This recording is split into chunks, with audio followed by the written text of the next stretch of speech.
But I think I'm just ready to be disappointed by a lack of transactions here at the deadline on Thursday. What are you asking? Sorry, that's not what I meant to say. What is your definition of trust? Like, are you going to be satisfied on Thursday? No, I don't think so. Right? Then your answer should be no. You don't trust him. No, that's not. Like, I trust him to do, it's weird because Scott Harris clearly has an agenda that he wants to do at the trade deadline, and that is they just don't want to do what all the fans want. Do and you trust crazy. Him to put the Tigers in the best position possible from an organizational standpoint, both this season and going forward? Yes, I do. I do. I trust him because that's all he's done since he's been here. Right? So him not trading for a third baseman at the trade deadline is not going to change my view about how I think he runs this organization for optimal success. Be back-to-back years at the deadline. It won't be, man. I will not continue to let you say this. Why do we only evaluate trades from the times they happen? Why not the results? Because then we'd say the Mavs won their trade with Luka. No, that's not what we would say. That's what you are saying. That's a half year of results. That's what you are saying That's a half right year now. of results, Ben. You don't think and we don't even have a full year of results. You don't think yet. Scott Harris, for a second, thought maybe I could get Jack Flaherty back in free agency? No, I'm sure he did think that. So getting anything back for Jack Flaherty was winning that trade. But he did what the Diamondbacks seem to be doing right now and overvaluing his guy. He should have traded him a couple days prior when he had better offers. Top five in their org. Let me ask you this. They got a guy who's top 5 in their org for him. I don't know how that's... Do you think they got the best offer on the table for Jack Flaherty?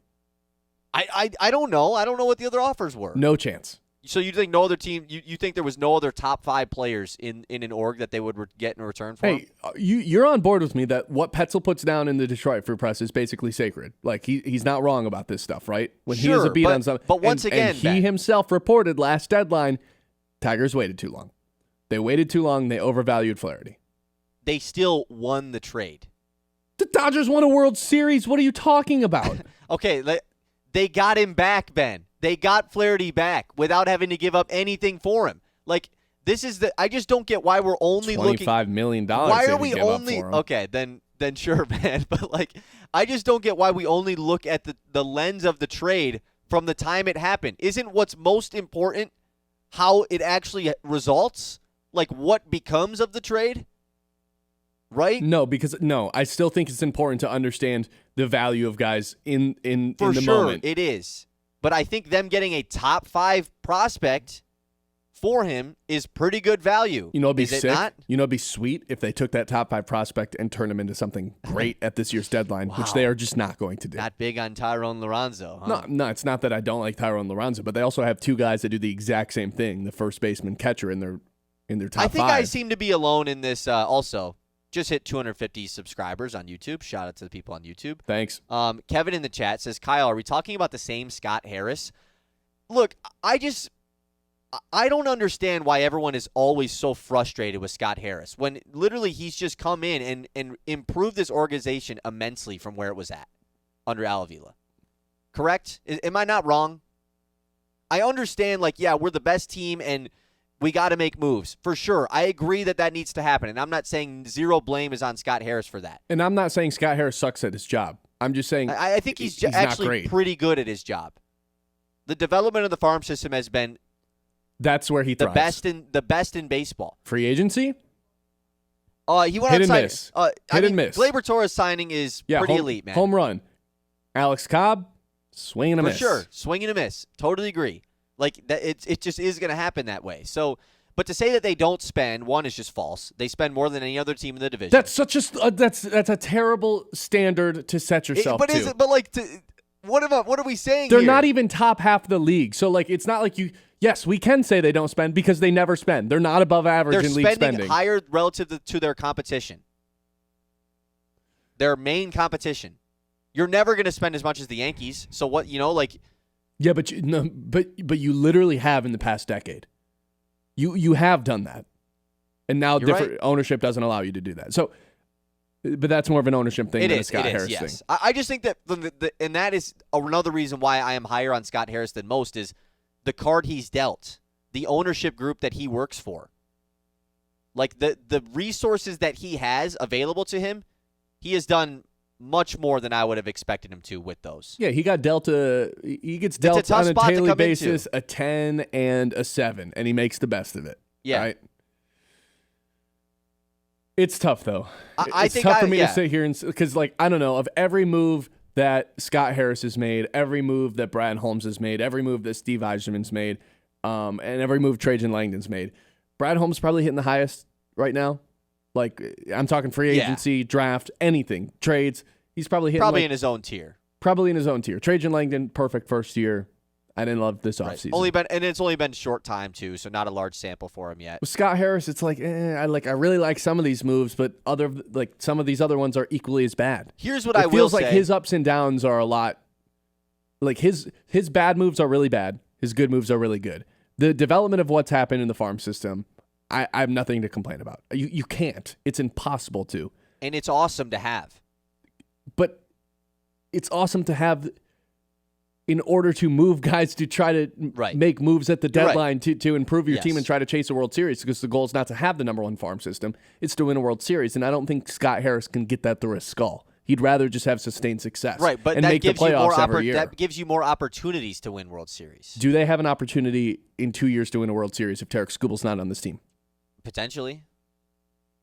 Once again. Come on. Look, once again, I think that we need to pump the brakes on the whole Skubal's gone talk. We have yet to see them pay their own guys. We can sit here and talk about how they don't pay free agents. Sure.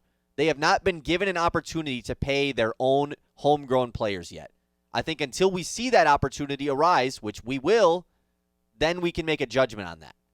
I think we're too quickly, and I'm not just saying by we, you and me, I'm saying everyone in general just like, yeah, Skubal's gone, right? He's on the Dodgers, for sure. He's on the Mets. Like, what are we doing, dude? Let's let this play out a little bit. If he's back, I guess I'd feel less worried about not being all in on the next two deadlines. It's not a guarantee. And it is hard to be confident in that. I totally agree with you, for sure. It's just not a guarantee at this point with everything that's going on. So I'm down for the aggression at the deadline. I think I'm setting myself up to be a little bit disappointed, so I've already kind of backtracked and said, just give me a couple of these relievers. David Bednar, Pete Fairbanks, Reed Detmers. I'm not even asking for you to just sell top 5 prospects or really anything of real importance to this organization. But you got to go get the top relievers that are available. And a lot of those guys are in the AL Central, so I'll give you a pass on that. You're probably just not going to be able to get Griffin Jacks, Cade Smith, Clase, Duran, like whatever. If you don't get those guys, so be it. They probably don't want to trade them within the division.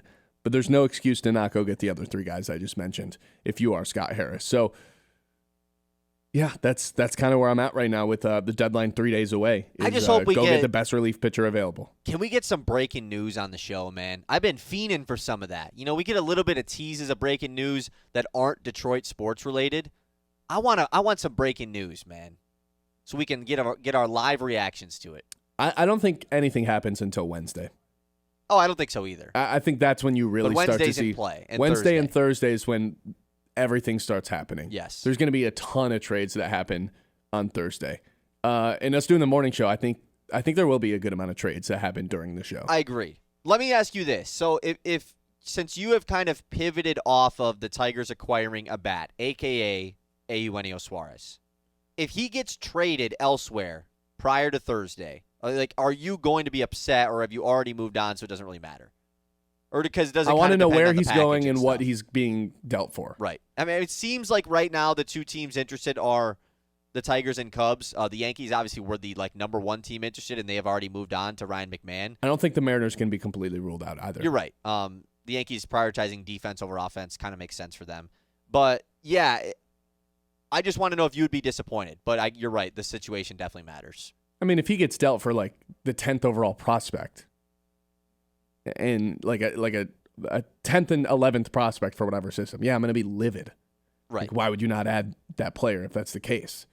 But I mean, if someone's willing to break the bank, it stops versatility, right? Yeah, because it blocks Zach McKinstry's versatility in the lineup. Don't feed me that.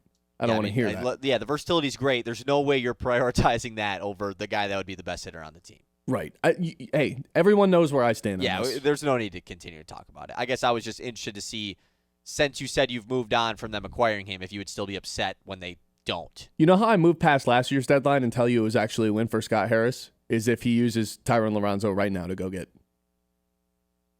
Suarez. It has to be Lorenzo. What I about mean, Trey it's a top Sweeney? 5 guy. Sure, use Sweeney too. Go use both of those guys to go get Suarez, and I'd be thrilled. I just don't think it's happening because for some reason he values him, even though he's the exact same player Briseño. Yeah, so if they did that, they would have traded Jack Flaherty for Jack Flaherty and Eugenio Suarez. Yeah. Sounds like a pretty good deal. Yeah, it does. 989